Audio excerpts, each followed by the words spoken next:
বিসমিল্লাহির রহমানির রহিম। আসসালামু আলাইকুম। কেমন আছেন সবাই? আজকে একটি মান নির্ণয়ের ম্যাথ নিয়ে এসেছি।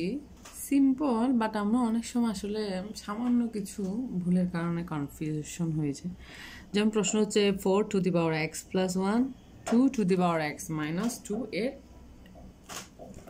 এক্সের মান কত? তাহলে ইনি কী হবে? প্রথমে দেওয়া আছে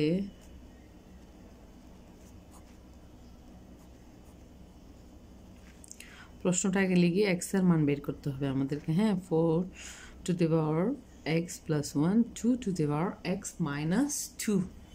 তাহলে আগে আমাদেরকে কী করতে হবে? 4টাকে কি ভাঙালে কি হয়? 2 স্কোয়ার ইকুয়াল, আর এটা তো ভাঙানোর কিছুই নেই, এক্স মাইনাস 2। তাহলে কি হয়? 2-র উপর 2 x plus 2 equal to 2 to the power x minus 2। তাহলে এটার পাওয়ার মিলিয়ে গেলে কি পাওয়ার শেষ। তাহলে এখন কী হবে? 2x plus 2 equal to x plus 2, sorry x minus 2। তাহলে খুবই simple, minus x equal to minus 2 minus, কারণ প্লাসটা এখানে চলে আসলে মাইনাস হয়, মাইনাসটা এদিকে প্লাসটার দিকে আসলে মাইনাস হবে। হ্যাঁ, তাহলে কি হয়? এক্সের মান কত? -4। এটা হচ্ছে আনসার।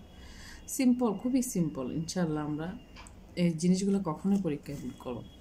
Thank you guys. আসসালামু আলাইকুম।